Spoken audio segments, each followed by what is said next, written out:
Happy evening, everybody. This is Nambi from Consultant Consortium of Chennai. Then recording. Yes, we started. On behalf of Triple C and joint initiative teams, I welcome you all for the celebration of World Standards Day through webinar which focuses on global theme on protecting the planet with standards. This program is a joint initiative of Consultant Consortium of Chennai, TU Issued South Asia and Gulfar Al Misnan. And this is about Triple C. Consultant Consortium of Chennai is registered under Tamil Nadu Societies Act as an association. And the name of the society is Consultant Consortium of Chennai. And it's a platform for management system consultants, sector specific consultants with experience, skill, and competencies can come join here. Yes, sir. Yes, sir. Objective to focus on industry promoting quality as a part of national quality mission and to promote various management systems that are needed for the business across the sectors. To be the representative voice of management systems consulting community, and finally to focus on knowledge dissemination to the industry on an ongoing basis about standards, certifications, accreditations, inspections, and regulations. Yes, sir. Yes, sir. Next, sir. Srikandan, sir. Yes. Three knowledge experts are in the field for taking webinar. The one is Mr. Uma Shankar. He's basically a mechanical engineer and master of business administration, diploma in industrial safety. Totally about 23 years experience. He's a lead auditor of 9014, 45, and 50. He has conducted more than 2,700 audits in the last 15 years, and he is working for TU Issued South Asia. Okay. Thank you, sir. Next.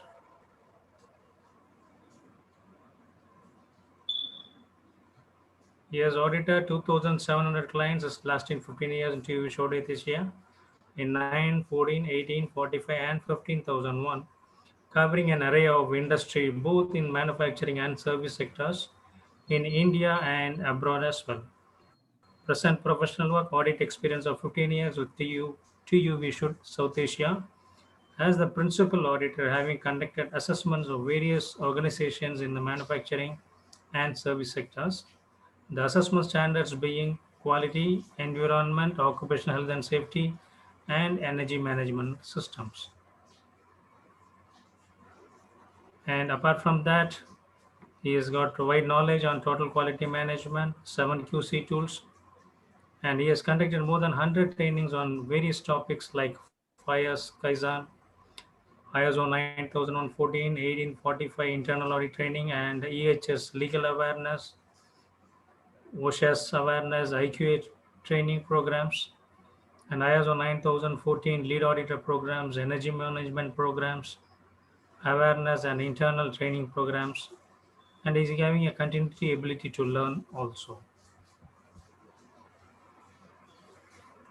Next, sir. That's all, sir. You can welcome. Yes.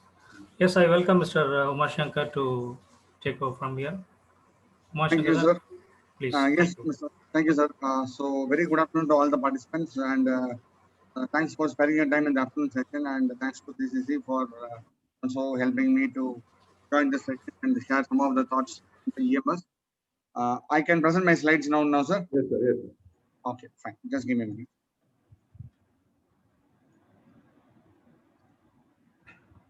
Okay. I hope my screen is visible to all. Yes, sir. Okay, great. So I would be typically touching upon the EMS, the ISO 14001 2015 standard, and of course also a little bit on the certification process. Well, before I get into the subject, maybe a quick introduction about TÜV and also about our TÜV South Asia.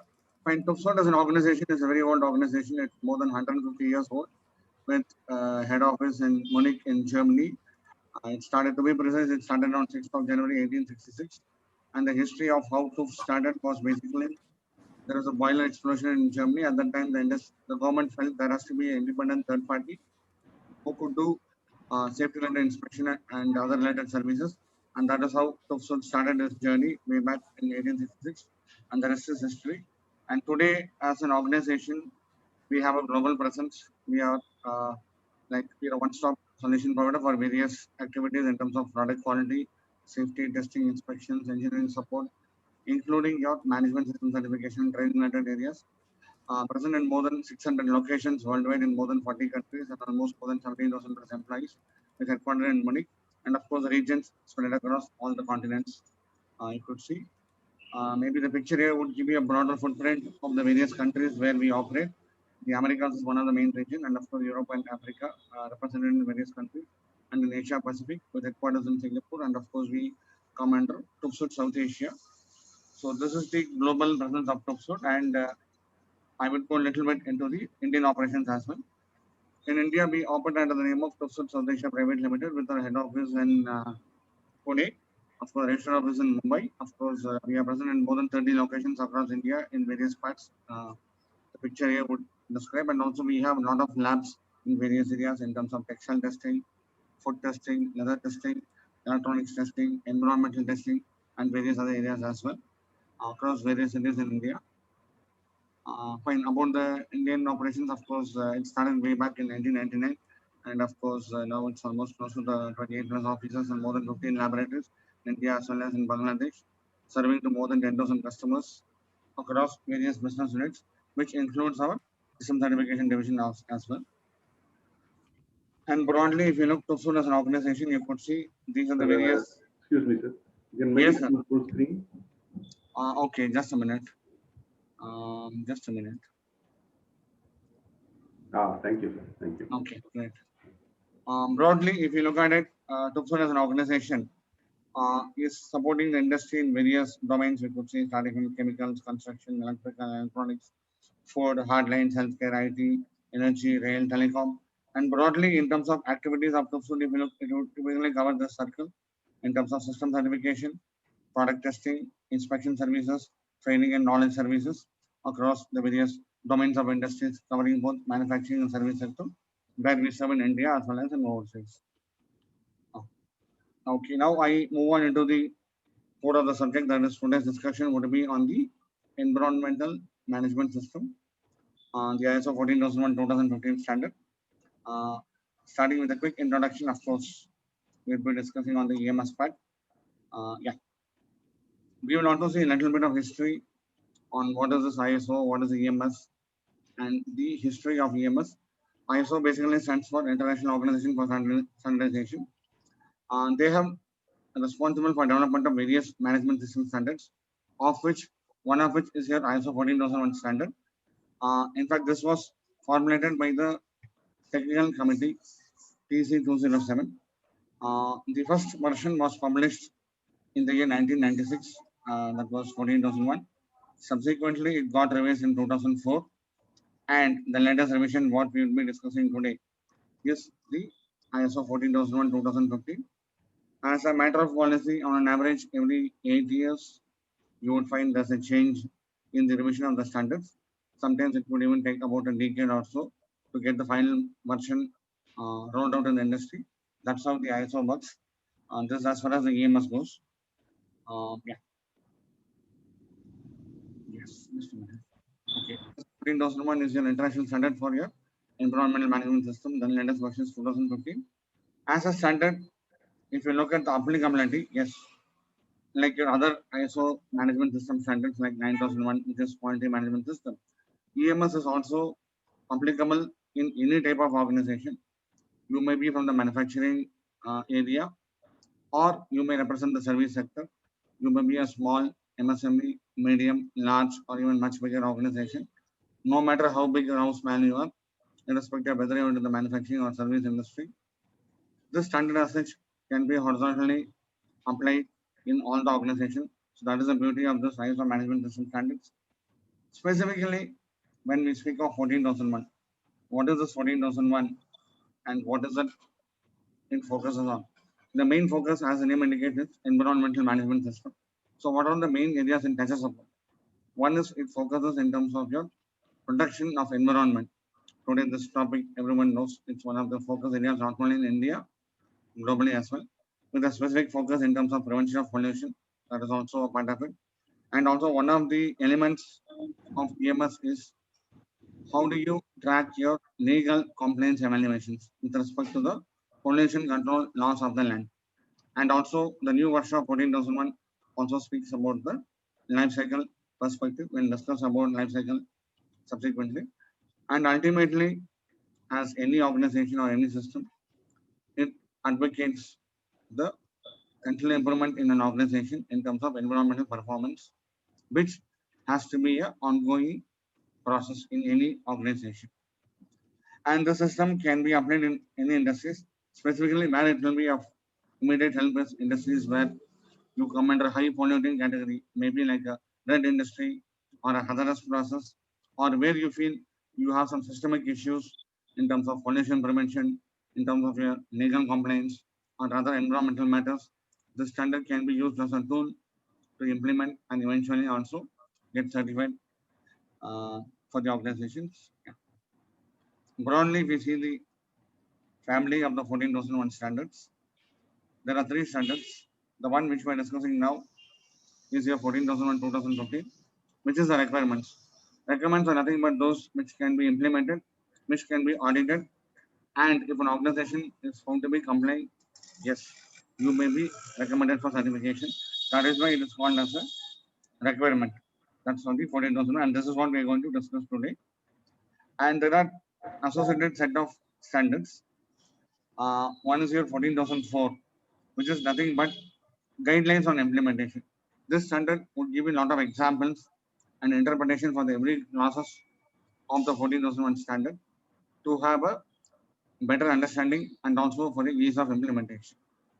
And of course, in auditing, as any management system will get audited, there's a 19,001 2018 standard, which is the guidelines for all auditors, whether it's a first party audit, second party audit, or a third party audit, no matter what it is, the guidelines of auditing would be in terms of ISO 19011. So this becomes the family of the standards. Of course, there are other standards of 14,001 family, but this is mainly used in terms of the EMS certification process. Yeah. And broadly, why is EMS required and why is the necessity being felt worldwide and specifically for the various industries? One, yeah, one is mainly on the environmental pressure, what you see.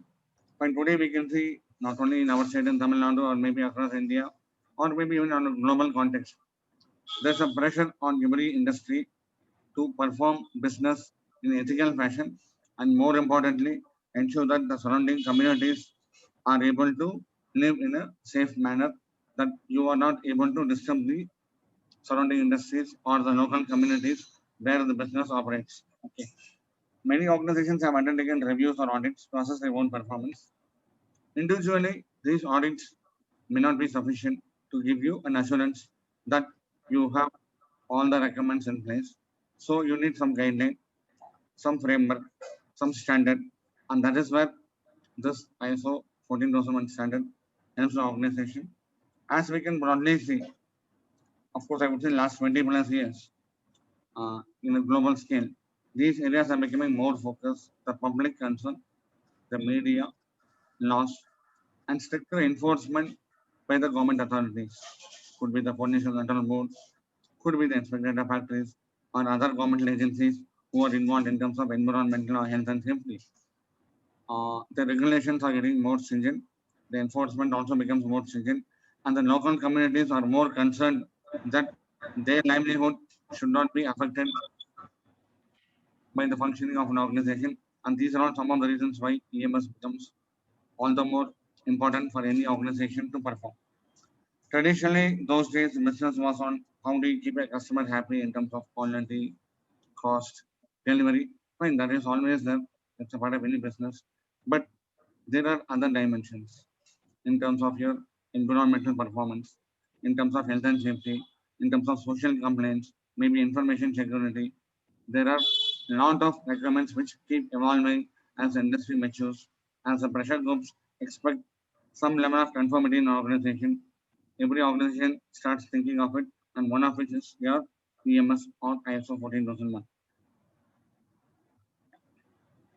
And currently, if you see globally, there are so many issues. One is the unsafe waste disposal practices.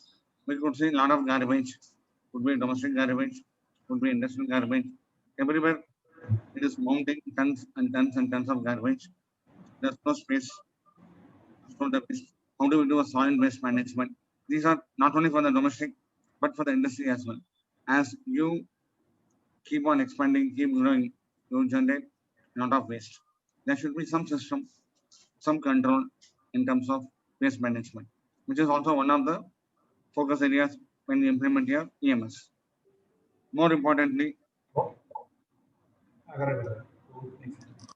from the regulatory bodies, like what we discussed, maybe the Pollution Control Board, PCB, could be the other governmental bodies. They are also focusing on industry performance. They give show cause notice. They close an industry if they found to be disturbing the community. If they get more complaints from the neighbors, definitely they go for a review to see whether they are able to meet the minimum law of the land in terms of the consent condition, license condition, whether the industry is able to meet the norms. So invariably, there is a lot of checks and balances in the system. And more important, interested parties. These interested parties could be your customers who may be asking you to maintain EMS. Maybe as a part of your environmental commitment, you want to show it to the customer, to the outside world, to your neighbors that you have a proper system. They also are concerned about the safe operation of the facility.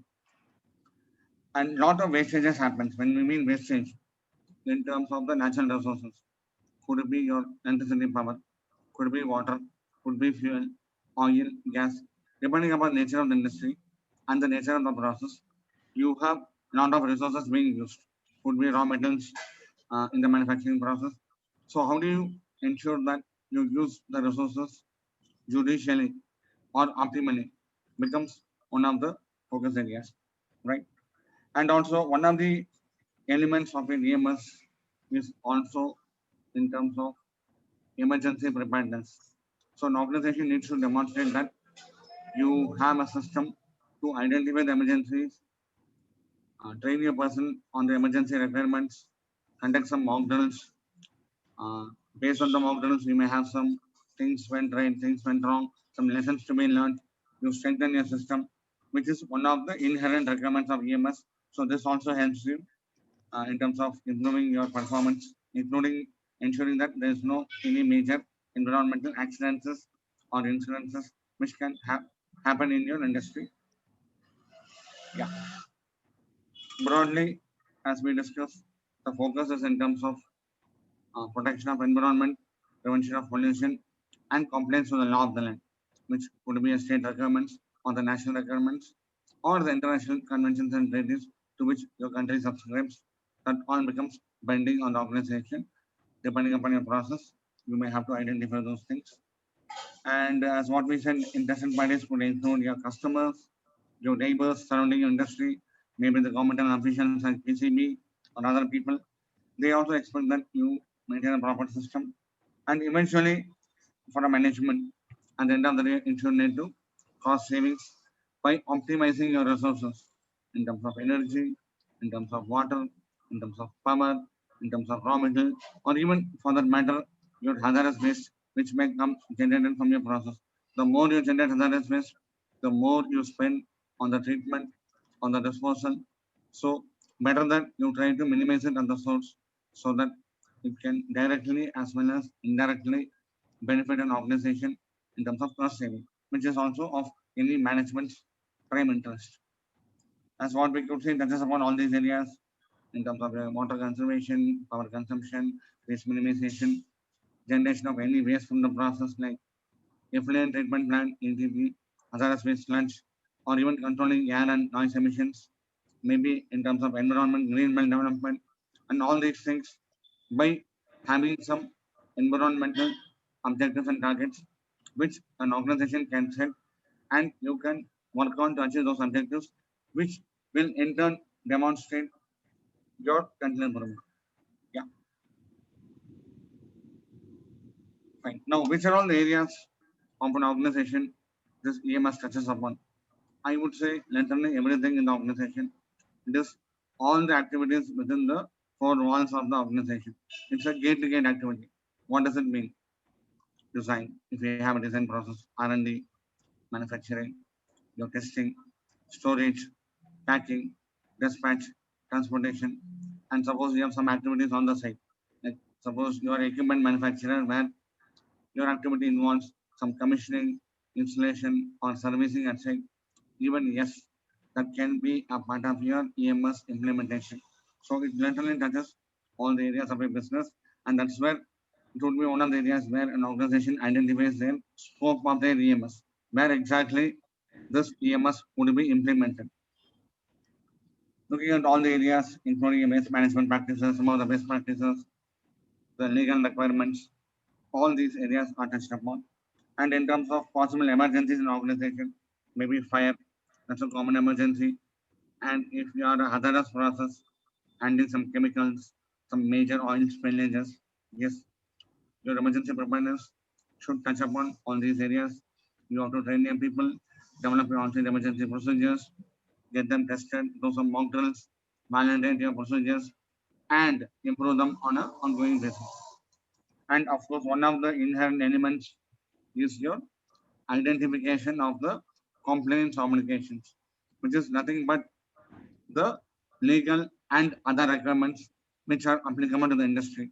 Could be from the pollution control board, could be from the fire department, could be from the inspector of factories, could be the local body as per the state or country where your business operates. You identify all the applicable legal requirements and try to see how to individually comply to all the relevant requirements. Well, one of the areas obviously is focusing on the environmental performance. That is looking at all the process. Like for example, your stack emissions, if you have stacks, your ambient air quality, your ambient noise, maybe indoor air quality, and if you have any effluent, the effluent treated water, your sewage water, if you have waste, hazardous waste quality, other time of disposal, all these things become some of the critical indicators in terms of the EMS performance because these are directly interacting the environment, and we need to ensure as an organization that whatever is discharged by air or liquid, solid, gaseous, or by any form, maybe noise, heat, anything which is emitted to the environment is within the permissible limits as set by the respective governments. That is one of the focus areas. And as was in any management system, any organization implementing EMS have to do some internal auditing as an ongoing basis, wherein you check whatever controls, systems, processes, procedures, whatever you have defined, whether are they being compliant or not, you have to ensure that. And you also have a mechanism where you periodically review the documentation of the organization and the management review of the system is being done to see how effectively we implement the system in the organization and what are the tangible and intangible benefits you get. And at the end of the day, all the stakeholders get confidence that you have a system which benefits not only you, but also the society at large. Okay. Broadly, we are all it it helps an organization in terms of benefits. Yes. First is it gives you an assurance that you are meeting the current legal requirements as well as your corporate policy requirements, and the system will facilitate you to do the same on an ongoing basis in the near future as well. So it gives you the stamp of assurance. That is one of the inherent benefits of implementing your EMS. And showing maybe your communities, your customers, your corporate stakeholders, regulatory bodies that you care for the environment as an organization. You implement the system, you audit the system, it's being audited by a third party like a certification body like TÜV and get validated, and that's a stamp of assurance that you can give it to the stakeholders or the so-called interested parties. Obviously, increasing competitiveness, increasing profits. How do you do it? By your process optimization in terms of energy conservation, in terms of waste minimization, in terms of ensuring that you don't have any accidents which lead to fines. See that you're able to comply to the law of the land and see that your process is well maintained so that it's beneficial to the organization as well, reducing your cost and ensuring that you meet the applicable environmental laws and related regulations.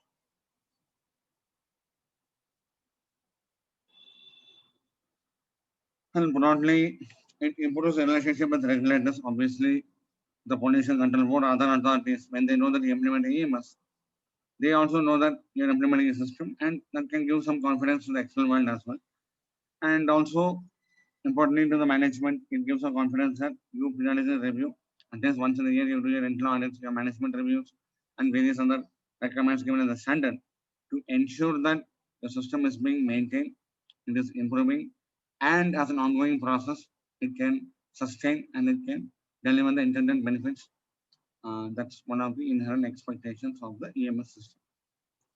And streamlining operations, because in terms of energy efficiency, in terms of reduction of waste, or in terms of proper handling of waste management, having a legal complaints, caring for the environment, biodiversity, all these are inherently inbuilt into the EMS processes as you implement them. Also, one of the benefit in terms of safety will be to ensure that no major environmental related accidents or incidences can occur in the facility, because you try to develop a system to meet the various requirements and see that emergencies don't happen. Or if at all, touch wood, if it were to happen, you have adequate controls and the needed infrastructure and training to handle the same. Okay, broadly now we'll touch upon the various key requirements of 14,001 standard. Of course, I'm not going to every individual requirement. Broadly, the major or some of the important requirements I'll touch upon. Okay, broadly, these are the various areas what you can see, and we'll go one by one. Okay, basically, this is one thing ever since the EMS development in 1996. The basic or the crux of EMS is in terms of identification of environmental aspects and environmental impacts of any organization. So that is one of the first building blocks or your approach of how this EMS is built into any organization. Well, some of the definitions also will touch upon. Environment definition says the surroundings in which you operate, which includes air, water, land, the natural resources, flora, fauna, humans, and other interrelation. So this in toto is what you define it as environment, and the way you manage it is your EMS, which is your environmental management system. Coming to the definition of aspect, it's nothing but element of a organization's activities, products, or services that can interact with the environment. That's the definition. So it is a cause which leads to impact on the environment. Say some examples: emission of SOx, sulfur dioxide from your boiler stack. So these emissions can lead to global warming, can lead to some acid rain, which is nothing but the impact. So what is the cause? That is the aspect. Maybe I have some chlorine gas, leakage of chlorine from a production process. Maybe could be one of my aspects. I have a lot of oil, lubricating oil or engine oil used in my maintenance process. Spillage on the land could be an aspect. Okay. So these are some of the real life examples of what you can think of as an environmental aspect. Then the impact, which is nothing but the effect of the aspect on the environment. Any change to the environment, whether adverse or beneficial, wholly or partially, resulting from an organization's environmental aspects. So the change can be positive, that is beneficial. It can be negative, which is adverse. So impact can be positive or negative. It can be wholly and partially. And where does this impact come from? this impact comes from your environmental aspects. Examples would be your air pollution, maybe land contamination, maybe hazardous waste generation, could be your water contamination, how you impact the environment by all possible means. Maybe resource depletion, if I consume excess natural resources like power, water, natural gas, fuels, it leads to a resource depletion, which also is one of the possible environmental impacts in any organization. Okay, so what do we do in EMS as we discussed? Identify the environmental aspects of your activities, products, and services within your planned new developments or modified activities, as well as the existing products and services what you do. So you need to do aspect and impact across every process of the organization relevant to the site where this EMS you intend to implement. And from the aspect impact, the organization has to arrive which are significant impact. So let's say you have 100 aspects in an organization. Out of this 100, maybe 10 or 15 or let's say 20 max could be the significant environmental impacts. Now, what is significant impact? The one which can have more impact on the environment or one which has got a more risk because it can lead to a legal violation, could lead to interested party concern, could lead to excessive wastage of resources. There could be multiple reasons as to why you consider an aspect as significant. But at the end of the day, any organization has to develop some methodology wherein you identify the aspects and from the aspects you narrow down to identify which are your significant environmental impacts. Okay. And this is a document which has to be made. It's not a one-time process. You review it periodically, at least once a year as a bare minimum. And whenever any changes or planned changes, it is reviewed. And as ongoing process, you implement the changes. And this is one of the thing input significant environmental aspect becomes one of your inputs into developing a full-fledged EMS in any organization. Yeah. And when you say impacts, it can be the actual impact or the potential impact. Actual is something what you see, and potential is the likely thing which can happen in the near future. And there are certain conditions what an organization has to consider: the normal, the abnormal, and emergency operating conditions. Normal on the day-to-day things which can happen. Abnormal is something like a minor leak, a spillage, what can happen. An emergency you can visualize maybe a fire, heavy flooding, or a major release of a toxic chemical, something which impacts the surroundings, can lead to a legal violation. All could be some of the classic examples of emergency condition in an organization. And eventually, every organization has to develop a methodology to decide which aspects are significant, and that becomes your internal methodology. Yeah. Just a snapshot to give you a broader idea of how it can look like. You identify the activity from which you identify the aspects, and from the aspects, you move on to the impacts. Let's say burning of coal. I have a boiler for which steam is required. I use coal as a fuel. Okay. Burning of coal is one of the activity. What happens when you coal? Maybe I have emission of SOx, NOx, carbon monoxide, and other gases. What it leads to? The acid rain, health effects to the employees or the nearby public. Suppose you are a paper industry treating wooden pulp, and in the treating process, I use chlorine. This water I discharge of chlorine. Well, this can lead to a water contamination, water pollution. Usage of lubrication oil can lead to a spillage, and if it falls on the soil, can be a soil contamination. It goes to some water body, maybe a water pollution. Similarly, packaging, generation of solid waste in the packing process. Impact is relates to land contamination, and some of the packing materials may be non-recyclable, which may go to landfill and it's the waste. So you should try to see how you can minimize your packing waste and also see that whatever packing methods we use are to the maximum possible environmentally friendly, which can have a better recycling percentage, and the impact on the environment is kept as minimum as possible. Okay. Well, you focus on, okay, once you identify the significant aspects, your focus when you do EMS is how do I control these significant aspects? So that becomes the main focus area or the buzzword. And how do we do it? Using this approach, elimination or reduction or control. Elimination is the first approach where if the significant impact can be eliminated, it is well and good because you don't have the impact at all. If elimination is not possible, go for a reduction. For example, I consume water for my manufacturing process. Can I optimize the water so that my wastage of water is minimum by going in for some technological upgradations?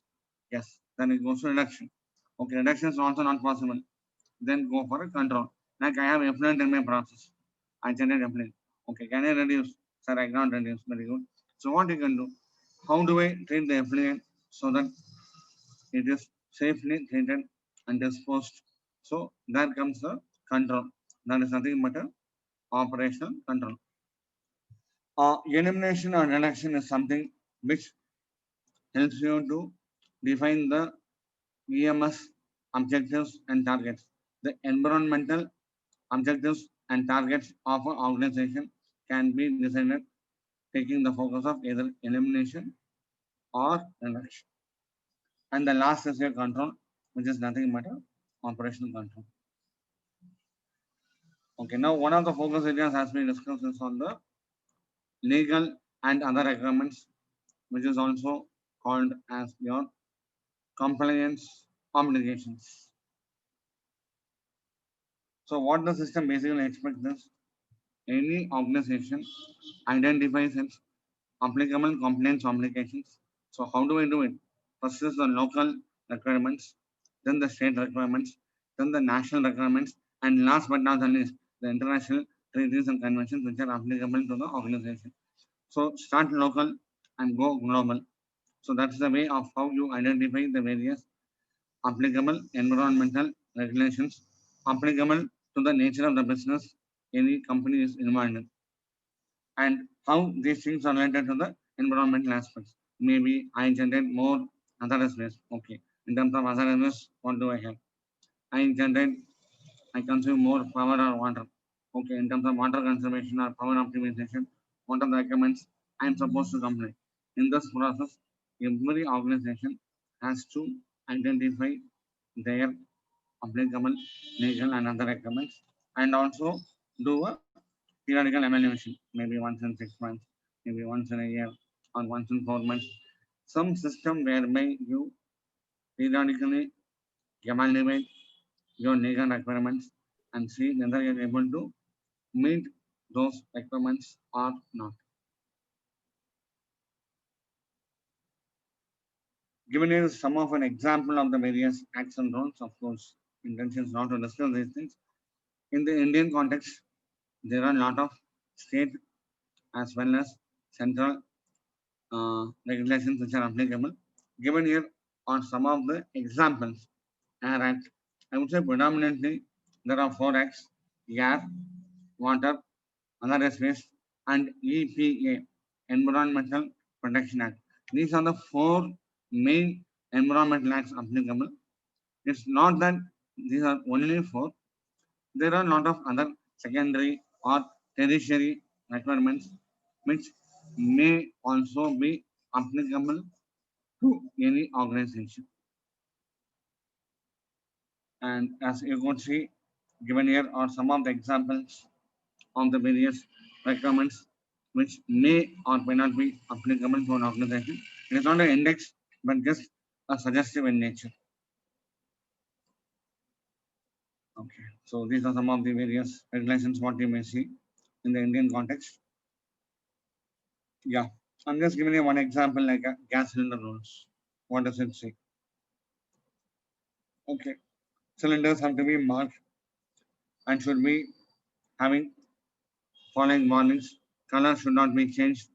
No flammable gas should be stored in the vicinity.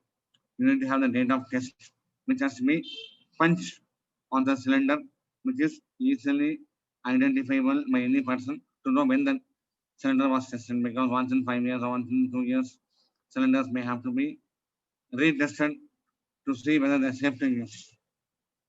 And there are some licensing requirements for certain family of gases, like stored LPG more than 100 kg. If I stored gases which are flammable but non-toxic, if I stored more than 25, it would need a license. Or if the combined weight crosses 200 kg, yes, it may need a license. And non-flammable, non-toxic gases, if I store more than 200 kg, I may need a license. Or where I have acetylene gas, if I store more than 50 at a time, you may have to have a license. It is just an example for you to make you understand, because it's an ocean by itself. So every organization has to understand what are the various requirements applicable, including the latest amendments, and based on that, what are the requirements you may have to comply with internally. That is part of the process. And the other requirements, because the word compliance obligation includes both legal and other requirements. Other requirements could be agreements with customers, maybe customers says I want EMS, agreements with public authorities, maybe a part of a bigger organization, the head office asks you to implement EMS. I have a corporate requirement. I have agreement with some NGOs or some agreement with my neighbors, the communities in which I operate, which may be binding on the organization. Now, all this you may have to identify and recommend of trade association. Maybe I'm a member of CII, I'm a member of FICCI or some other national body where there are certain EHS requirements which you are supposed to comply with, then they also become binding on an organization. Yeah. So any organization has to identify the various such requirements. Okay, the other one of the key areas is also in terms of your operational control. Okay. Any organization has to identify the operational control for the significant environmental aspects, whatever you identified in the organization. Okay.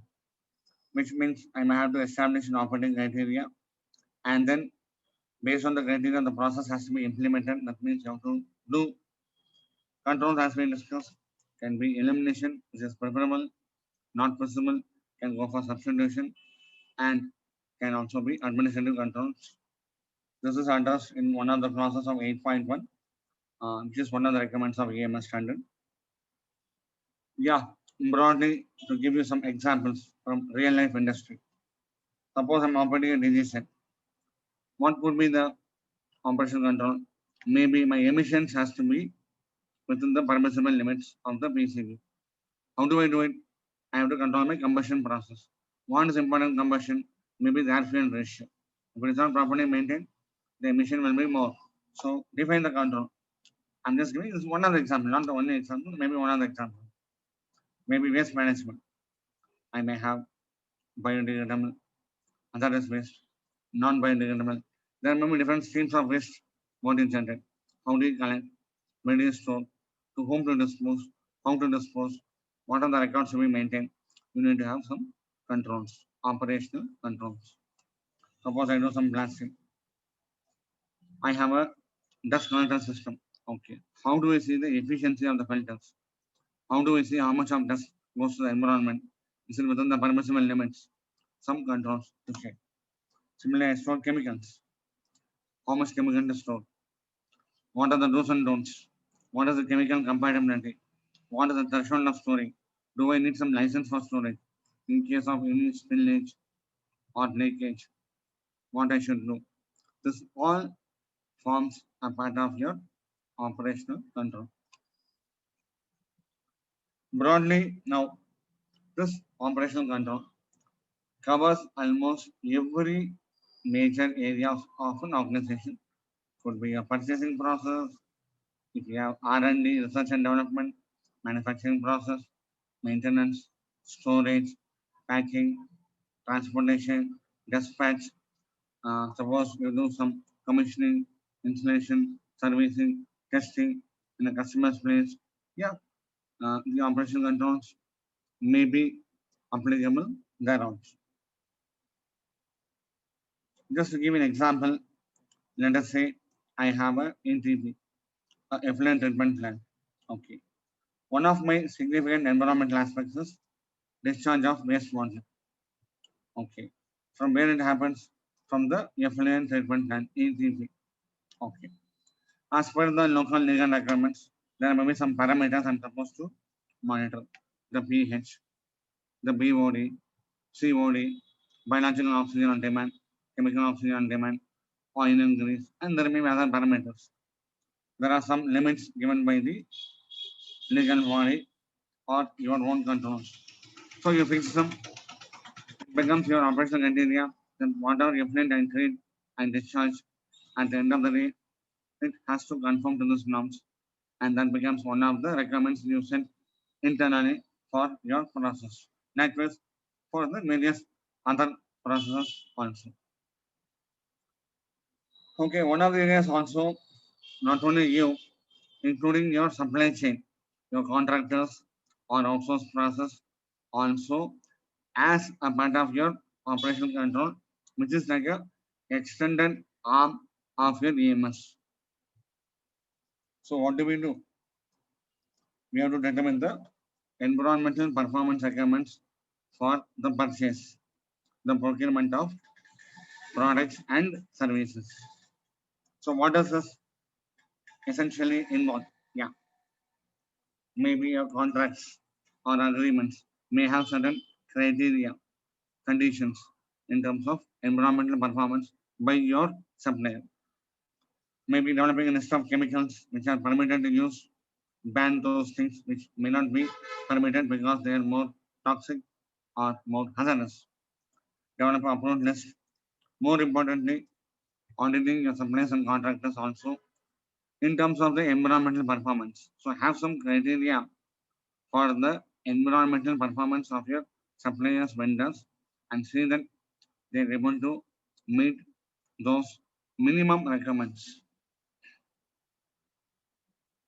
Okay, life cycle perspective is also one of the focus areas. When we say life cycle, it covers from cradle to grave and post grave. That is from the start to the end and after the use of the product by the customer till the end of life of the product. All those activities are considered as a part of life cycle.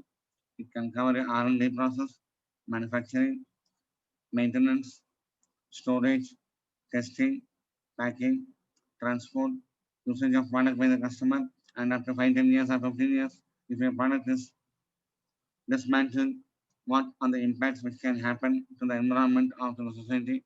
You try to identify and try to see how you can minimize or control that forms a part of life cycle thinking, which is one of the EMS requirements for any organization. So establish controls to ensure that the requirements are addressed in the design and development of the product, considering each life cycle stage. And more importantly, provide information on significant environmental aspects which are linked or associated with transportation, delivery, use of the product by the customer, and end of life treatment and final disposal. So it covers not only within the manufacturing premises or your own industry, once the service of the product reaches the customer, how it is used, and eventually end of life disposal is also considered as a part of your EMS thinking. So that is where EMS cares for the environment, for the society. It is for a global cause. Okay, in terms of monitoring and measurement, very important. Yeah, what do you monitor? You monitor, measure, analyze, and evaluate. So what do we monitor or what do we measure? It's environmental performance by fixing some environmental indicators. Maybe one of the indicators would be like a specific power consumption. Suppose kilowatt hour per ton of the product produced. Or if water is used in my manufacturing process for the product. Maybe water consumption in terms of KL, in terms of water consumption per KL on the product manufactured.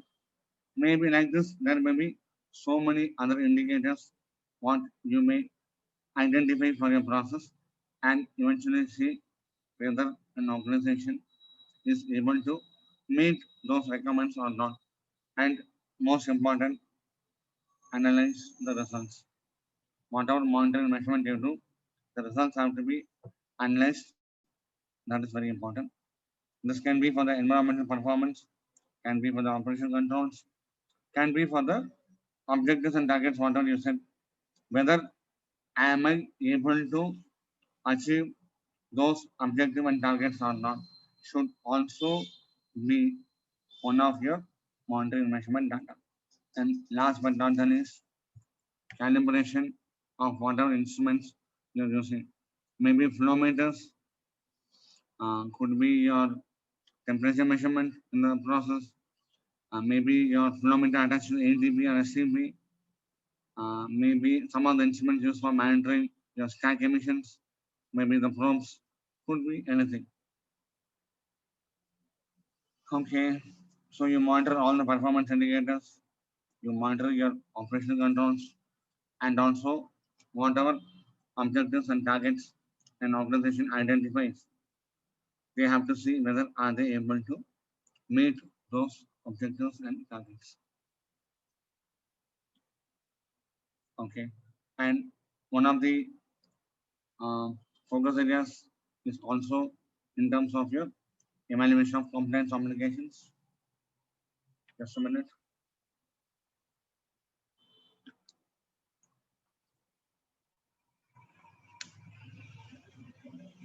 Yeah, as we discussed, every organization has to identify the applicable compliance obligations. Once you identify, you also need to evaluate internally whether you are meeting those requirements or not. That is your evaluation of compliance. This is a very comprehensive exercise. It is not a one-time exercise. It's a continuous process. Maybe once in 6 months, maybe once in a year, or once in a quarter. Organization can identify the frequency. They do some evaluation, and more importantly, the records of such evaluations are also maintained. Okay, fine. Okay, so how do we implement EMS in organization? Just one slide on the roadmap. Broadly, as we discussed, every organization has to identify some environmental policy, environmental objectives and targets. They have to be documented. Obviously, aspect impact study is the basic we discussed. That has to be documented. And one of the areas is also in terms of identification of risk and opportunities related to EMS, training of the people in terms of EMS, awareness, internal auditors, all training for the people on environmental subject has to be done. Adequate resources has to be provided, and more importantly, monitoring and measurement of environmental performance, ambient air, maybe ambient noise, stack emissions, indoor air quality, effluent water, sewage water, or hazardous waste. Organization may have to monitor the various emissions or waste one-time emission generating, and more importantly, the senior management and the top management have to periodically review the performance. All these things will ensure that you define a system, implement the system, and be able to go for some certification also. Fine. Now, a little bit on the ISO certification process, ISO 14001 certification. So far, we've been speaking on the standard, the benefits, some of the key requirements of the 14001. Now, a little bit in terms of certification. Okay, there are some terminologies. I'm sure most of you must be knowing, but nevertheless, ISO is International Organization for Standardization.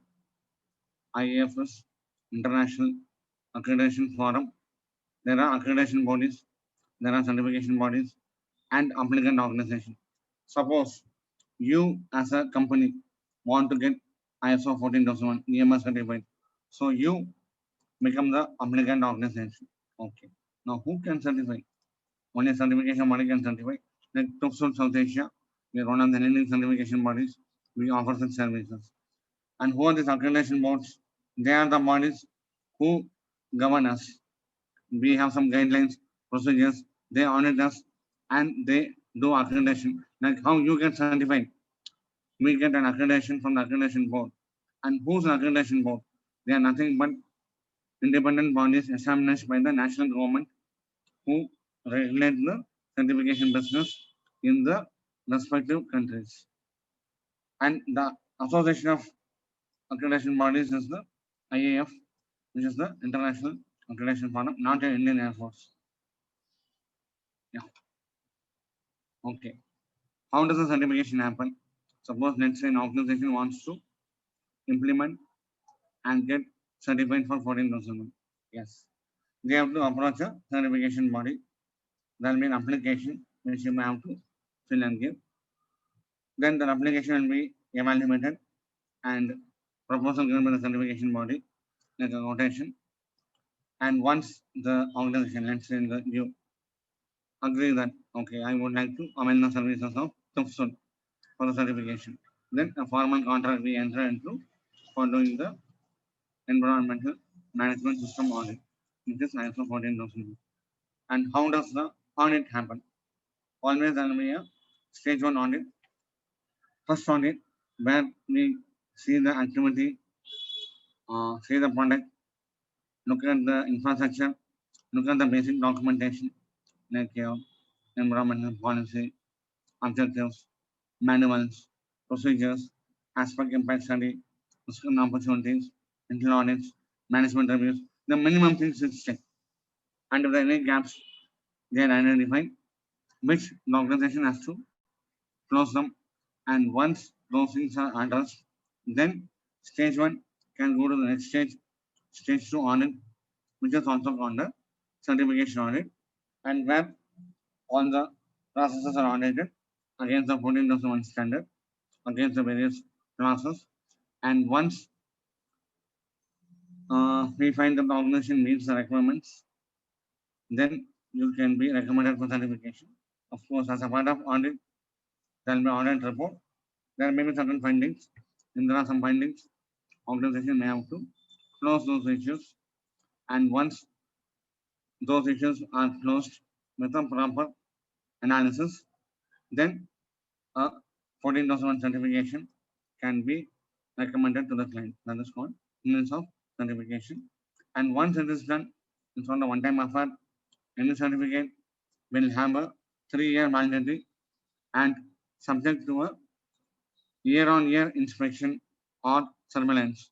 It is called as an annual surveillance audit to see that the system is being maintained and usually compliant. This will happen for 3 years. At the end of the 3 years, again a fresh audit has to happen, which will be called as a recertification audit, and the same cycle like this will be continued. So that's the overall framework of how it happens. And as for accreditation in TÜV, we have different accreditations being offered. DAX, DAKKS is German accreditation, NABCB, National Accreditation Board for Certification Bodies, Indian accreditation. We also have the JASANS, which is Joint Australia New Zealand accreditation. These are some of the schemes what we offer to the clients, because any certification will have an accreditation. Client can choose which accreditation they want to go in for. Okay? So we have a range of accreditations which you may go in for. Fine. So that completes my activity, and thank you very much for your time. And on to CCC team. Shrikant sir. Thank you, sir. Close your PPT. Yeah, I'll stop sharing, sir. Stop sharing. Yeah.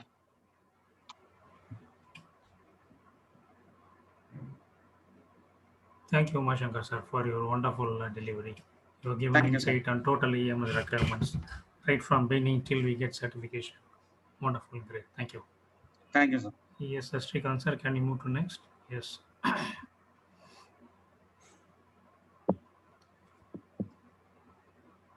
I welcome Mr. Venkatesan, Corporate of HSE Manager, Gulfer Al Misnad, Qatar.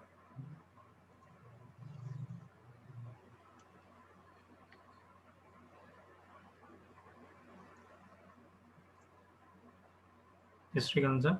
Yes, sir. There. Yeah, You can see? కొంచెం press பண்ணுங்க. Mm, Little bit big, please. Yeah.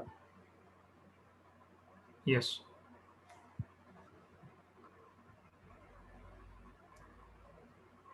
Okay, right, sir. Thank you. Okay. Mr. Venkat is a certified safety professional from BCSP USA and a chartered health and safety practitioner from IOSH UK with over 20 years of experience in implementing HSE management systems and best HSE practices in metal, power, manufacturing, oil and gas, and construction industries. He is also a certified green professional in global sustainability assessment system and instrumental in successfully implementing many projects in Gulf with sustainability ratings. He is a passionate HSE leader in engaging and empowering the broader teams within organizations to make safety happen. Also, a certified lead auditor in ISO 14001 and ISO 45001. Prior to joining Gulfer Al Misnad, he worked in the leading organizations like Vedanta, Resources Black, and Tata Power and British Petroleum. Mr. Venkat served with IOS Qatar Branch Executive Committee during the year 2016, 17, and 2020. Served many leadership positions in Toastmasters International, including as Area Director, Divisional Director, and District Public Relations Manager. He was awarded with the Best Division Director of the Year 2018-19 of District 20, Bahrain, Kuwait, and Qatar. I welcome Mr. Venkatesh. Please, Venkatesh sir, please take over from here. Thank you. Sir, please unmute. Yeah. Yes, thank you. Thank you. Can you audible? Is it Yes, audible? yes, yes, yes. Thank you. Thank you very much for that wonderful introduction. I take this opportunity, first of all, to congratulate and appreciate the CCC for taking this initiative to spread the awareness on different standards to the community and the industries. Let me take this slide. Can you look at the screen? Yes, yes, please Yes, go. sir. Thank you. Basically, purpose of my the presentation is to explain the benefits of EMS, that is Environment Management System, or ISO 14000 implementation from the industry's perspective. I have a short introduction. Then after that, I will be briefing about the different benefits which industries can avail by implementing the environment management system. And after that, I will share some my experience, how we have implemented some of the objectives, how we achieved, which in turns helps the organization. We will take the question at the end. Okay. I'm representing the company called Gulfer Al Misnad, which is a leading engineering and contracting company with over 6,000 employees based at Doha, Qatar. And we are diversified into infrastructure, oil and gas, MEP, electrical and instrumentation, buildings, facility management. Our management system is certified with ISO 9001 for the quality management system, ISO 14001 for environment management system, and 45001 for occupational health and safety management system.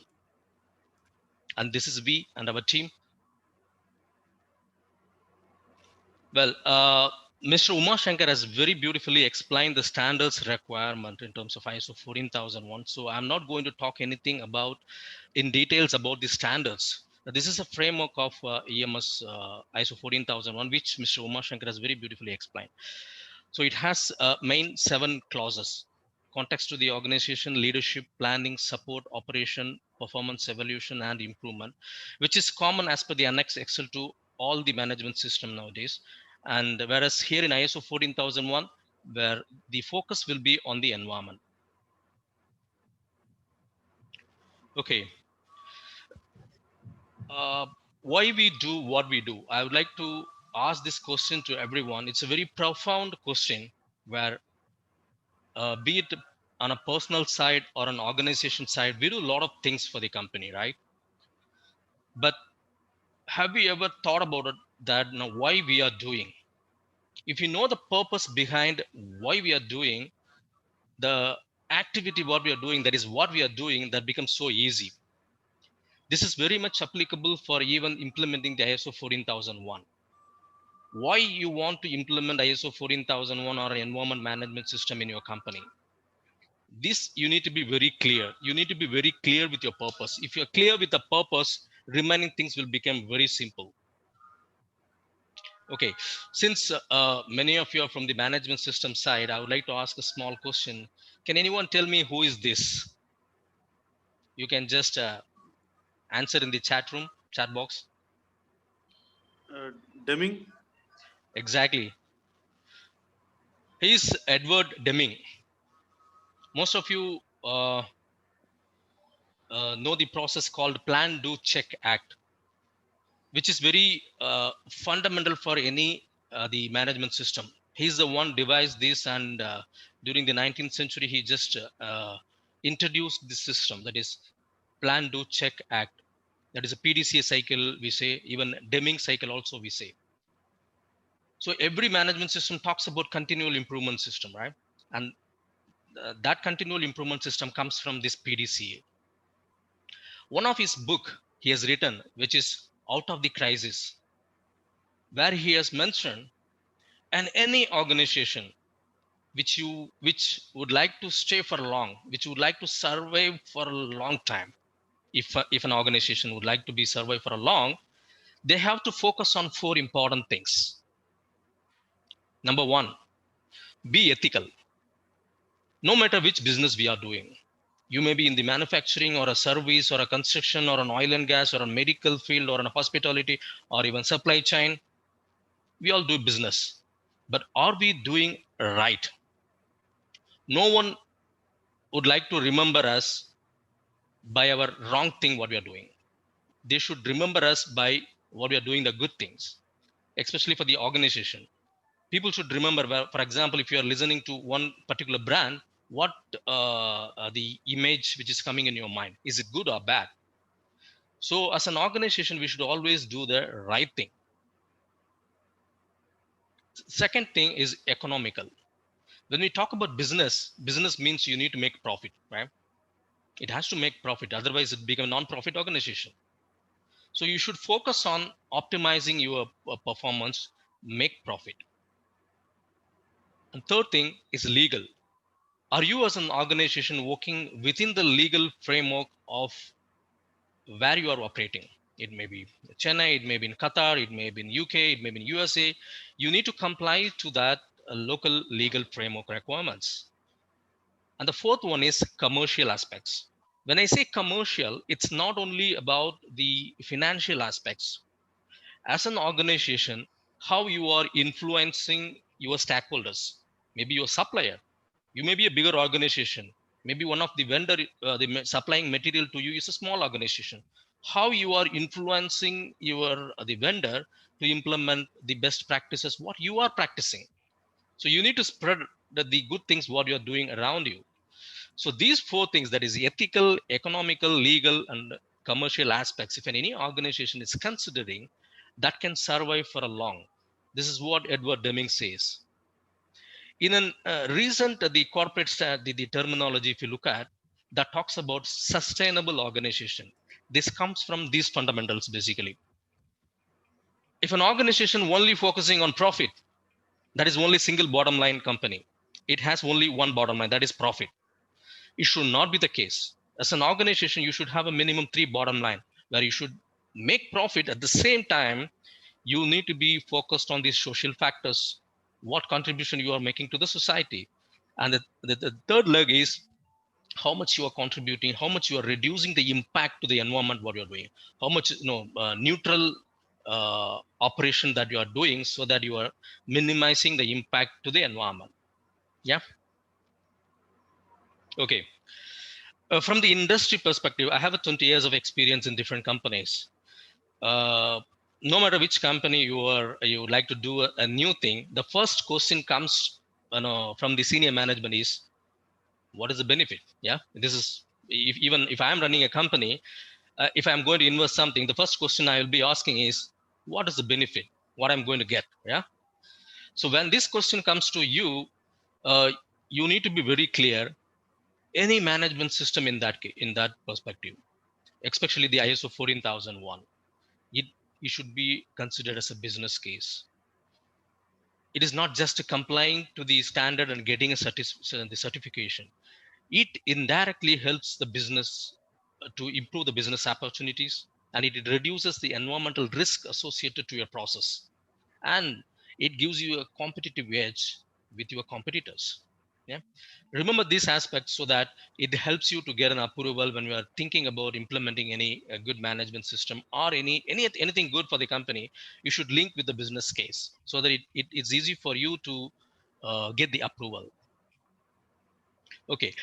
Basically, I have, from the industry perspective, the benefits which the industries can get, I have divided into three aspects. One is economical benefit, and another one is environment benefit, and third one is business, opportunities.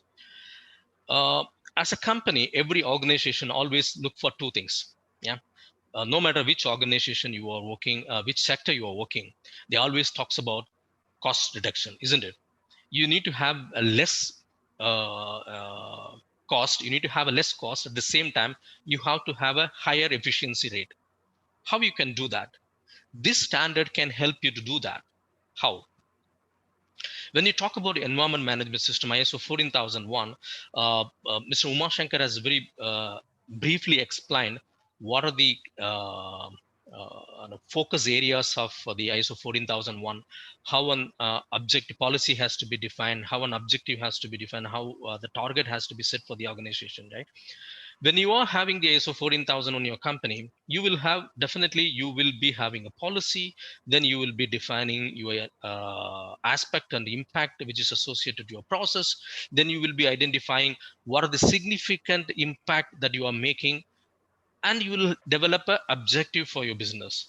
How I'm going to reduce that impact to my business, that we call it as an objective and target. So one of the objective is, which is a direct benefit, I can say it's a tangible benefit which you can measure, is the directly reducing the waste, reducing the usage of the natural resources in your process. Yeah, you can have objective for waste reduction. You can have objective for increasing the efficiency, which in turns brings the innovation into your process. Which you can have an objective to reduce the water consumption. You can have an objective to reduce the energy, and all these things which will help you to have an effective the management system and reducing the operation cost for you. Yeah, and also it reduces the opportunity, it reduces the chances of charging or fines from the local authorities if you're having a good system within the company. Yeah, I will share one small the case study which we have done recently in terms of the economic, but directly we have got a tangible benefit. Yeah. We have an operation and we have camps. One of the objectives that we have took is, to reduce the water consumption 10% in all our offices and camps. Okay, if you look at the previous year first quarter, the water consumption, it was close to 1 million the gallons of water we were consuming. Okay, and we took an initiative through this objective to introducing the sewage treatment, in-house sewage treatment plan, and through that sewage treatment plan we took an objective to reuse that water for the flushing and all other the offices and the staff's accommodation area, which helped us to reduce 15% of the water reduction. When I say 15% of water reduction, it's not the small number I'm talking here. Especially people who have worked in the Middle East, you know very well. Here, the water is costlier than the fuel. So it has a large amount of the financial impact also. At the same time, when you reduce 15% of water in your operation, you get a sense of satisfaction. Yes, we have done something good. We have done something good in terms of reducing the usage of the natural resources. And also in turns, it helps us to reduce the operation costs and enhance the environmental performance of the company. Yeah.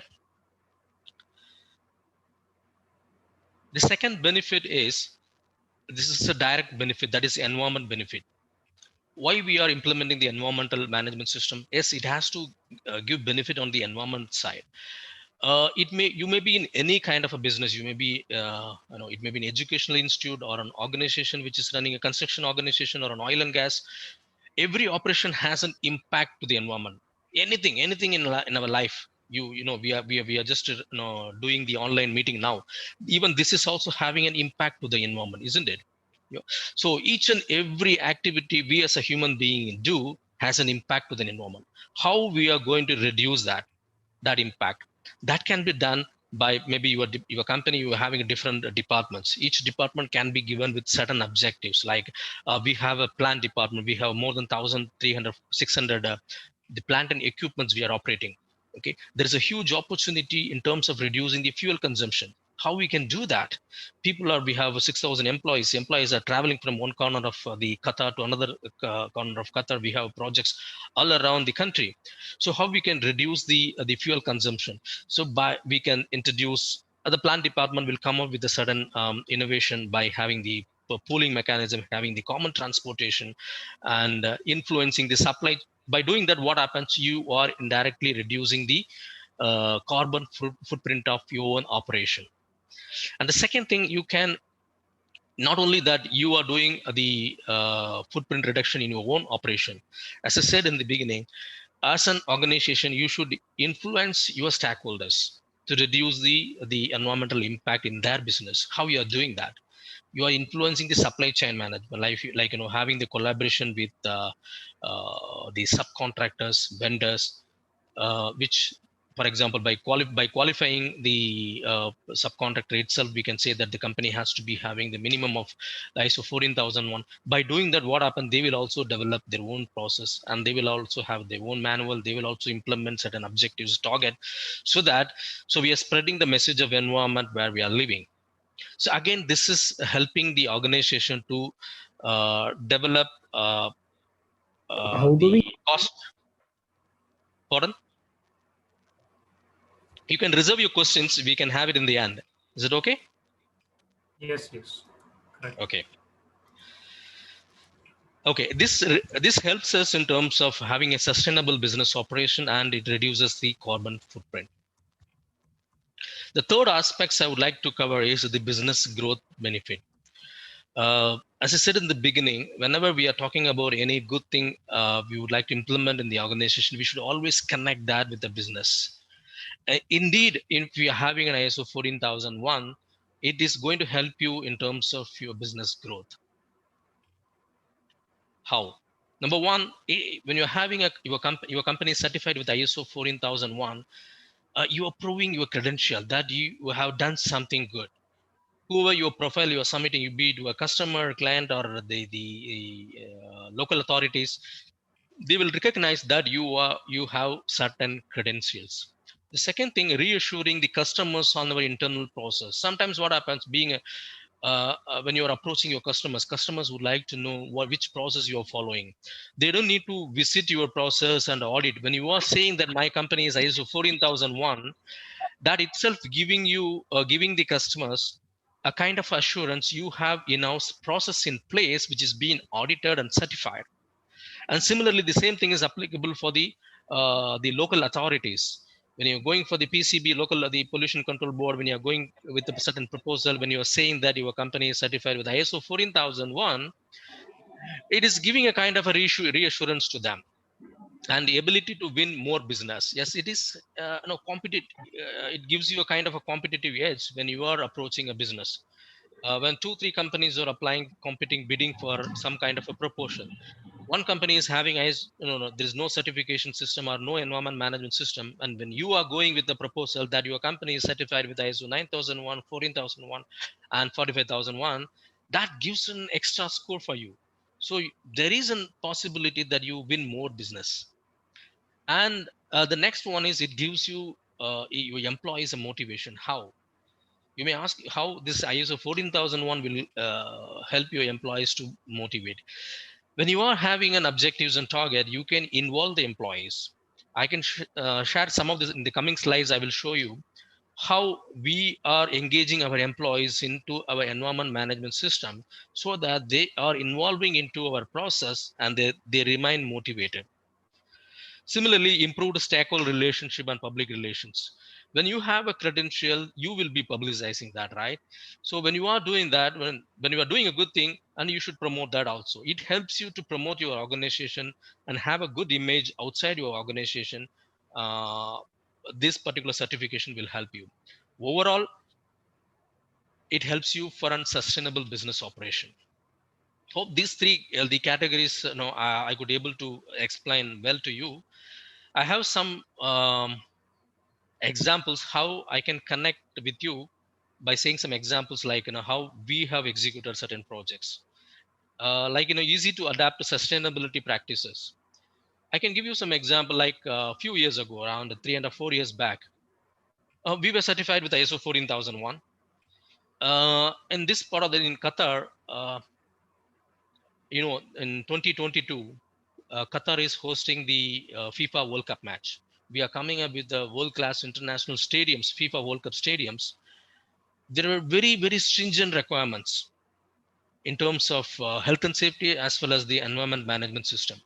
It is not the companies were not expected just to have an ISO 14001. Beyond ISO 14001, you need to demonstrate so that you will get business.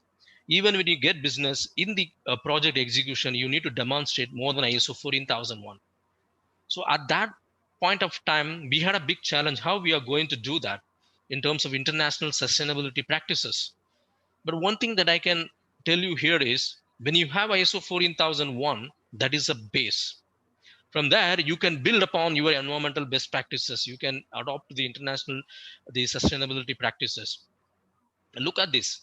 This particular stadium, this World Cup stadium, you are all going to witness during the 2022, where this particular stadium is having a capacity of 60,000 people. It's an open stadium, but air conditioned. And we have executed this project which is having a 5-star sustainability rating. That is a global sustainability assessment system. You need to go through a from the design stage, from the design stage to the commissioning stage. You need to go through a very stringent audit by the different stakeholders. People coming from the different countries will be visiting each and every process, how you are minimizing the environmental impact in whatever you are doing. See, we have successfully completed this project. That's because I'm telling you, we had the base of ISO 14001. We build our capability based on that. Now we can we can proudly say that we have successfully completed this project. Similarly, we have done a number of projects which are complying to the global sustainability assessment system. And then again, ISO 14000 is a base. You can look at the energy center, which you are seeing at the right hand side, one of the biggest stadium here in Qatar, where it's an open stadium. The first time in the world, we have introduced this the technology where open stadium, it can supply the air condition. Yeah. So outside temperature will be 55, where inside you can feel 25 inside the stadium. That's a kind of technology we have introduced, but at the same time, which is also complying to the international best sustainability practices. Similarly, we've done a number of projects which are complying to the sustainability rated projects, where again, ISO 14001 is a common and it's a base. This is another example how you can involve your employees, how you can motivate your employees. This is one of the beach cleaning exercise we did in Qatar, where we have engaged our employees. It's a voluntary, it's not a mandatory that you need to do that. But when you have a mechanism in place, environmental management, you have a commitment to do something to the to within your process, and beyond your process, you need to contribute. So this kind of initiatives, we engage our employees. We have a go green concept within the company where we have volunteers. We go there and do this so that we are contributing beyond our operation. You can look at the picture down where we have done the uh, mm, walkathon exercise, where we have spread the message of environment to the community. the last more than 7 8 years, we are reaching out to the school children, educating on the environment, because it's very important to inculcate the concept of environment to the young mind. They are the future generation. It is very very important to bring that concept to them. And what we do is we go to their school children, we create educational awareness session, we give lectures, we engage them. They also participate into the program. These sort of things helps in terms of as an organization, as a satisfaction that we are contributing positively to the environment, and we are doing justifying to our certification what we are having. Look at this. um, we are living in the middle of desert in Qatar. Look at these pictures on the left hand side. Okay, that was the image taken in the 2013. And on the right hand side, what you're seeing is the current scenario. And again, this is not a legal obligation here. As an organization, we don't need to put these trees, we don't need to make this the lawn, but it is in a commitment that we have within developed within the organization. We have sent across a message to our employees to contribute beyond the our operation, and we made this kind of a greenery in our own workplace. And these are all the indirect benefit that we are getting as a part of when we are having the environment management system. Well, this is a summary that I would like to give in terms of ISO 14001. When you have, or when you, if you are having, or if you would like to, if you are interested to implement the ISO 14001 as a company, a huge tangible cost reduction that you can make by implementing this standard, by reducing, reusing, and recycle approach. That's a part of this particular standard. And the second thing, you can enhance your company image in a bigger way by having the green credential. What I have now, if my organization doesn't have the process, I don't have the implemented the ISO 14001, we don't have any process in terms of environment management, probably I will not be presenting here. I will not be able to show these slides to you proudly. Similarly, they reduce the impact of your business activities on the environment. Yes, it can reduce the carbon footprint. As I said, no, each and every activity you can identify how much carbon footprint you are making. You can set objectives. You can reduce that in a consistent way. This is for you. How this can help your customers? Yeah, as I said, it provides you kind of a reassurance to your customers that you have an internal process. They don't need to worry about when I'm giving when I'm taking an object or sorry, product or a service from a customer or from us. If a customer will be very happy, they will not have any kind of headache. Okay, this company is ISO certified, ISO 14000. I don't need to bother about their internal process. I will not any complaints stating that okay, they have let out their effluent somewhere, and tomorrow I'm buying a product from them, then I will also legally obligable. Those things, those headaches will not be there for the customers. And similarly, you are fulfilling the social responsibility beyond the ISO 14001. As I said in the beginning, every individual as an individual, as an organization, we all have a role to play. Each and every activity what we do have an impact to the environment. How we can reduce that? By doing this kind of programs or management programs or implementing the objectives and targets, you will get a sense of satisfaction that you are contributing to the society. And to your staff, how they will benefit, as I said, they will be motivated when they are involved and into the process, and they contribute to the company in terms of the environmental benefits. And it increase the environmental awareness to the employees. Yes, it is not just ISO 14000 I have and I will just follow only in my company. We have 6,000 employees. All the 6,000 employees, we will be creating awareness program to them. Everyone will understand what is environmental, what is environmental aspect, what is the impact, and how much they are contributing to reduce the impact personally as well as the as an organization. So it helps to improve the awareness on the environmental side, and it reduces the risk of incidents. You can, when you have a proper mechanism in place, tomorrow you will not get an you will obviously you are reducing an opportunity of avoiding the incidents. When you have a system in place, you will not have an okay, my effluent has gone and we have just let it out in the sea. How can you say that? When you have an internal process, controlled process, these incidents we can avoid. Yeah. This is a summary I would like to give One thing, once again, I would like to say, if your company is having ISO 14001 or not, or you are a student, if you would like to know more about environment, the environment management system or ISO 14001, this is worth to understand. It's worth to implement, so that it is not only going to benefit for your company, it is going to broadly help the society. So finally, I would like to conclude my presentation with a quote by Robert Swan. The greatest threat to our planet is the belief that someone else will save it. Actually, you and me, everyone has a role to play to reduce the impact. Thank you. Thank you, Back to sir. you, sir. Thank you, Venkateswar sir. Very well explained about EMS requirement through industrial perspective, starting from PDCA and the benefits of each and everybody. Thank you very much. You have given a very good insight about EMS requirements. Thank you very much. Let's move on to next speaker. Uh, is our beloved Mr. Srikanthan. He is a co-founder and co-founder of Quantum Leap Academy. He's basically a mechanical engineer having 28 years of experience in projects, manufacturing, and management. The last 12 years, he is into consulting and training in various management systems. He is a lead auditor in IATF 16949, then ISO 14001, 45001, and ENMS ISO 50001. Successfully completed more than 150 clients for certification to all management standards in India, Dubai, Qatar, and Kuwait.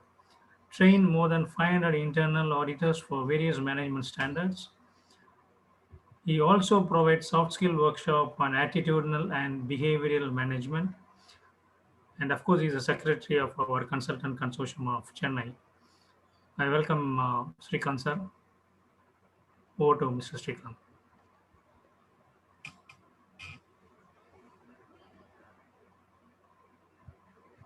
Okay, thank you very much, Mr. Nambi.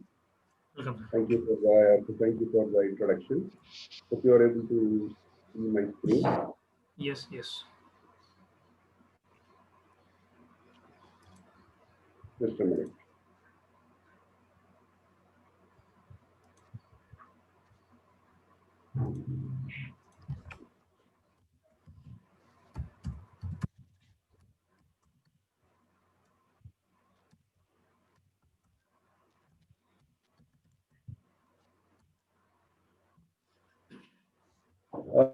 Okay, good evening, all of you. I'm Srikanthan from CCC. Two jambons, two giants have spoken in front of before me. So I do not know how to be on par with them. Anyhow, I will try my best. Both Mr. Umashankar and Venkat had done a wonderful, great job. And Mr. Umashankar has covered almost all the requirements of the standard. So let me not repeat the same. But anyhow, that's my role is to explain you about the implementation guidance. As a consultant, what is our role in helping an organization which is aspiring to become ISO 14001 certified organization. So basically the theme for ISO 14000 is protecting the environment, and benefits also has been explained nicely by Mr. Venkat. So what is the consultant's role here? So I will keep my presentation brief. Okay. So as you know, these are the different classes of the standard. So this is called a high-level structuring. So this is ISO 14001, 2015, and the 1, 2, 3 are just terms and definitions. The auditing standard is from 4 to 10. So 4 to 10 is the auditing standard, and ISO 14000 has got different guidelines, which Mr. Umashankar has already explained. So this is the clauses with the subclauses of the standard. So context, which is understanding the organization and its context. then needs and expectations of the interested parties, and the scope of the EMS. Then what is your management system? These are the things that are covered in 4. 5 is about the leadership and commitment. Then you need to have a policy. You need to have an organization chart with roles, responsibilities, and authorities defined. Planning talks about risks and opportunity. What are the environmental risks that can happen in your organization? And the main aspect is the environmental aspects, which is covered in 6.1.2. So we need to do an environmental aspect impact assessment on all your processes. Then we need to identify the compliance obligation for legal.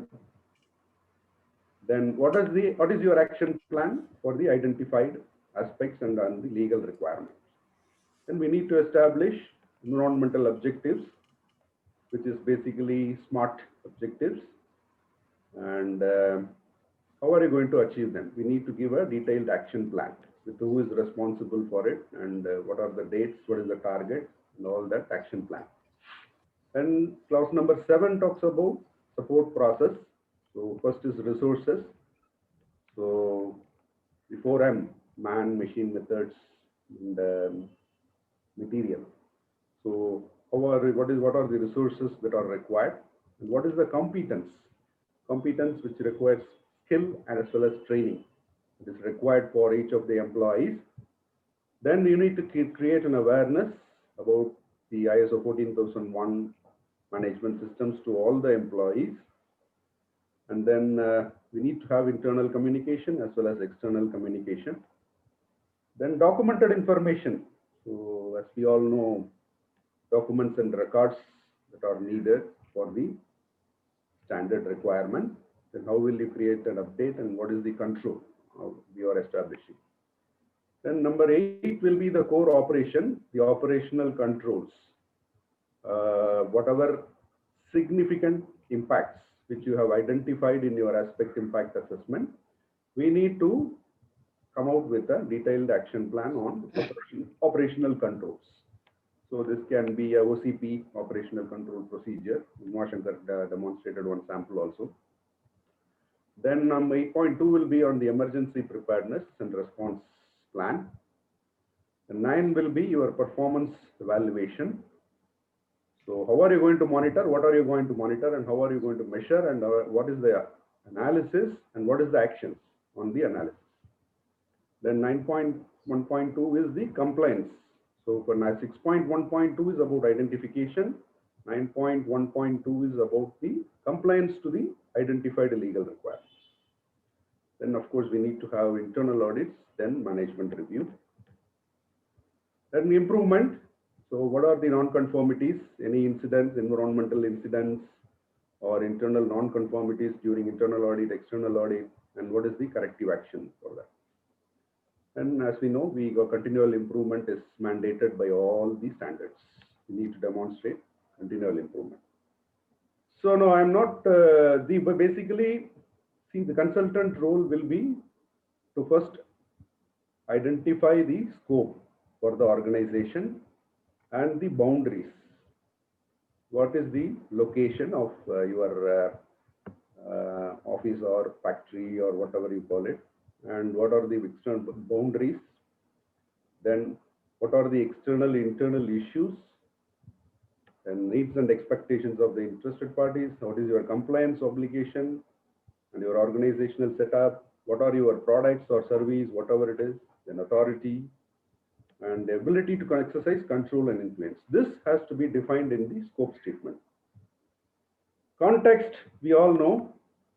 So what is organizational context? So we have some examples here. What are the external issues which is important for an organization from the environmental point of view? So it can be cultural, it can be social, political, legal, financial, economic, natural, supply chain, it can be competition. Then we have internal issues within the organization. We have an organization structure, we have legal compliance, then policy, objectives, strategies. How are you going to establish all this? Then capability and capacity. your information systems, your internal relationships, then the management standards, your organizational style, culture, values, ethics, all this will come here. Then contractual relationship with your all your service providers. So these are all internal issues. Both these internal, external issues needs to be addressed. So we will help the organization in establishing these internal, external issues, and which will then be covered in the risk register. So risk and opportunity. So the context, we will identify all this, and policy, we will define a policy in helping the based on the purpose of the organization. Then risk and opportunities will need to be identified. So the risk can be either from internal or from external issues. So we need to identify those risks and identify opportunities for improvement. Generally, we follow the SWOT mechanism: strength, weakness, opportunities, and threats. So we need to identify and we need to control the risk to minimize the impact on the environment. Aspect impact is based on activity based. So each office, location, transportation, I think Umashankar covered aspect impact in detail. So compliance also he has covered very well.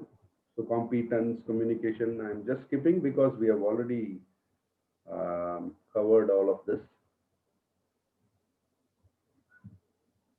Internal audits, management review. So these are the requirements of the standard. Okay. We will help the organization in all of these activities. So I would like to spend a little bit time on the life cycle definition, life cycle perspective. So predominantly this is becoming difficult for many organizations who are just producing something and supplying to the customer where they cannot track the end of life.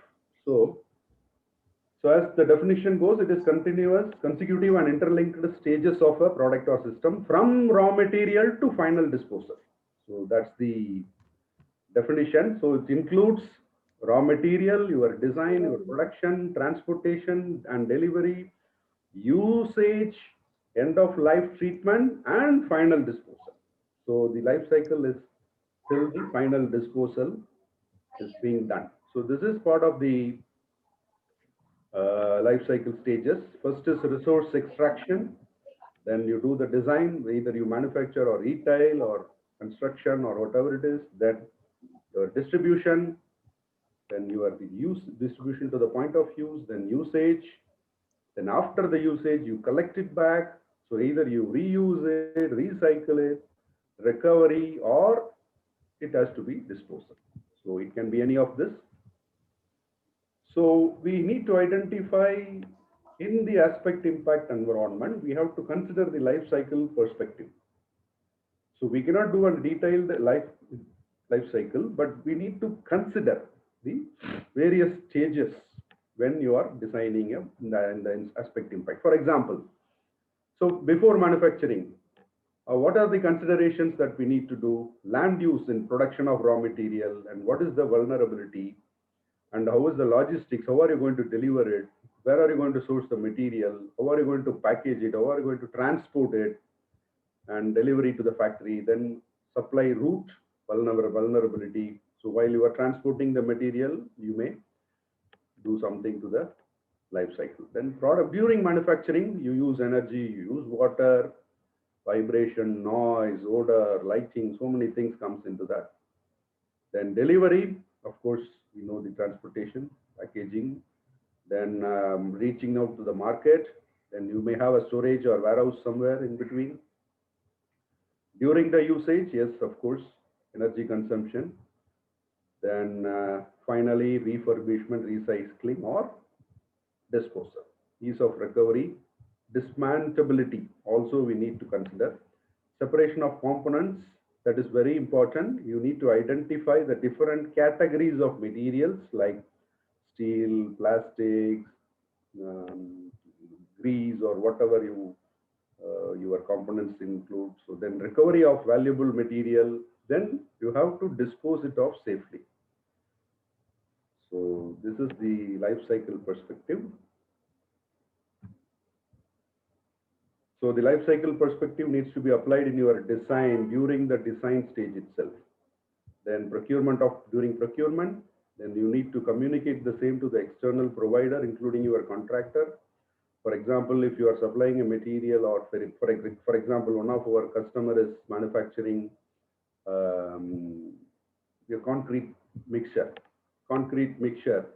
and he sells it to the customer, but the customer uses the pump, but he doesn't have control after the sales has happened. So what they need to do is to ensure in the manual that the life cycle perspective after the end of the use or after the life, how they have to dispose the product. So that needs to be covered in the operating manual. So that's an instruction which we need to be given to the customers and also for the external contractors. So what is our consultant role in doing all of this? Hand-holding the customer and its team right from beginning till end of certification. We will create awareness on the importance of the standard and how it helps in protecting the environment. So we will be conducting various awareness sessions to the different personnel involved. So then we will assist the customer in preparation. See, it is easy to give a document, prepare a document and give it to them, but we will make them do it. We will only do the assistance part of it. Unless you do, you may not be able to practice it. So we will make them do, we will help them in preparing this manual, preparing the procedures, SOPs, guidelines, aspect impact assessment, operational controls, emergency preparedness, so on. Whatever documentation requirement we saw, we will help them in preparing these documentation. Then additional training if required based on significant controls or significant impacts, we will as necessarily deemed by the management. Then assisting in preparing legal and regulatory requirements that keep changing. As we know, the legal requirements are changing very frequently, especially with COVID. There are a lot of new requirements that have come up. Then conducting an internal audit, we will do the internal audit, or if they have a good team, we conduct an internal auditors training so that they can very well maintain the system on their own. We will qualify them for internal auditors. We will also assist them in closing the internal audit NCs. Then we will assist the top management in conducting a management review covering the effectiveness of the management system. Then the purpose of our consultant role is demonstrating continual improvement through EMS objectives and targets and through energy savings. If required, if the customer is very knowledgeable about the certifying body, we will leave it to them.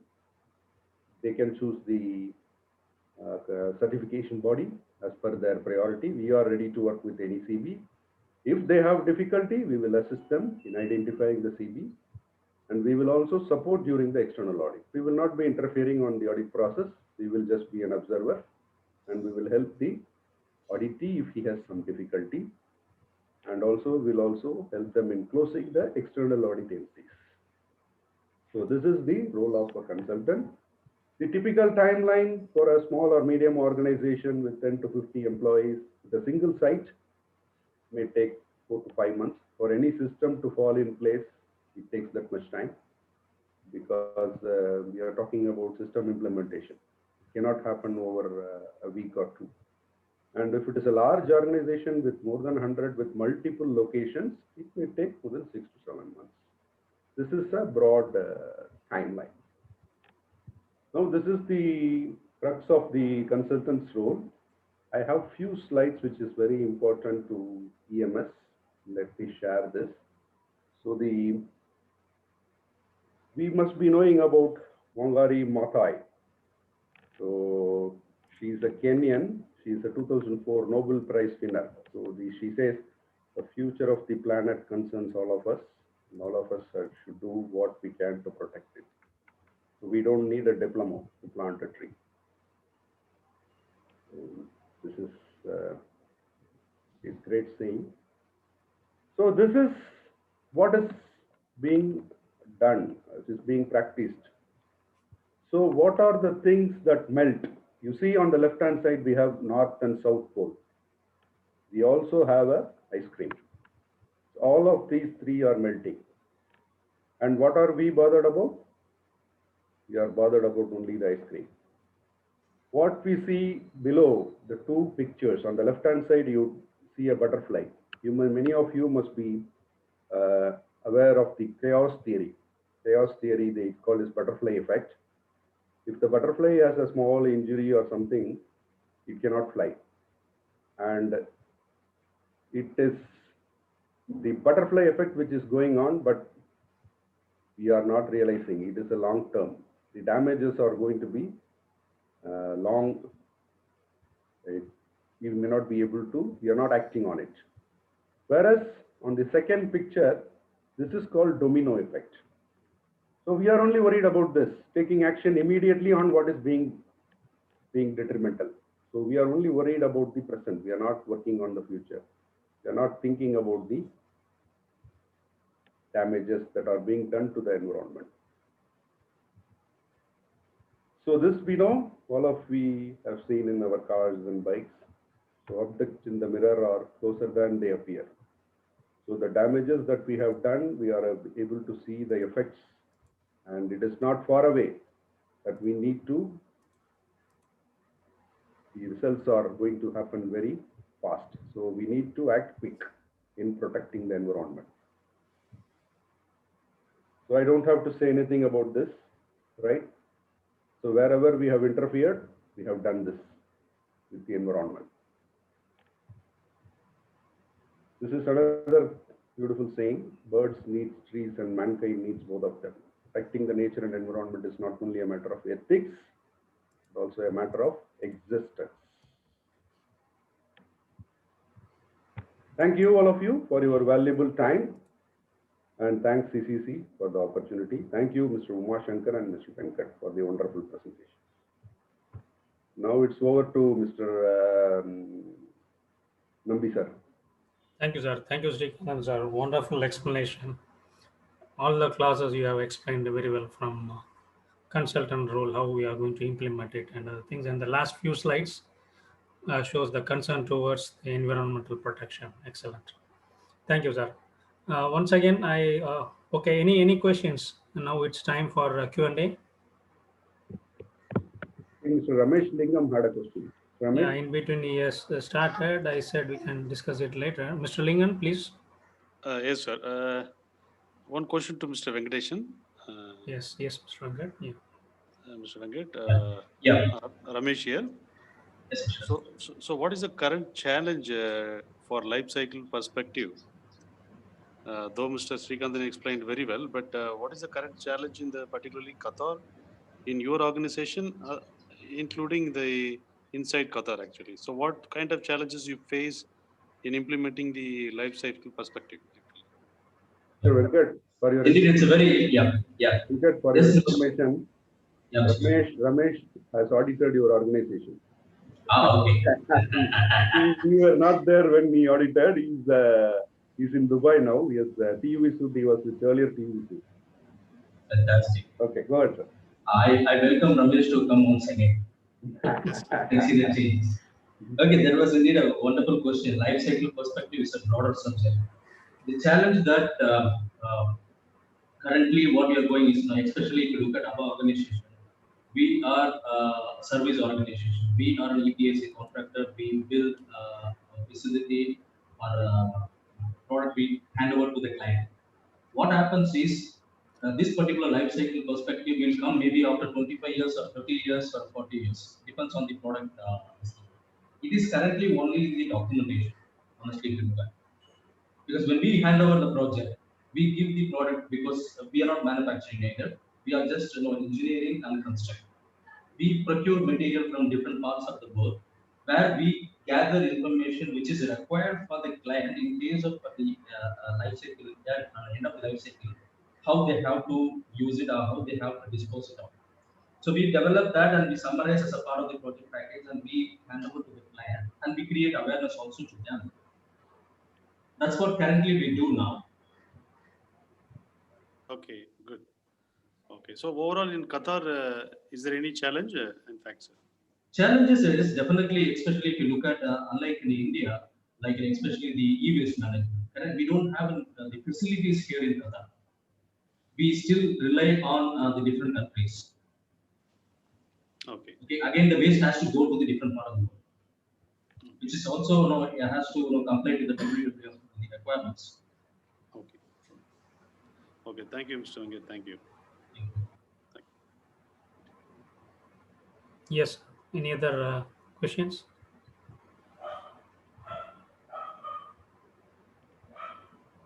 I think we can close, sir.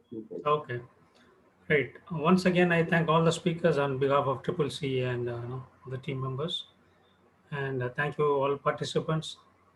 Thank you, sir. Once again, thank you very much. Thank you. Thank you so much. Have a great Thank you, Mr. Srikanth. Thank you, sir. Thank you. Thank you. Thank you, Mr. Venkatesan. Thank you, Mr. Thank you, Umesh. Mr. Umesh. Thank you, Srikanth, sir. Thank you. Thank you very much. Thank you. Thank you. Thank you, Umesh.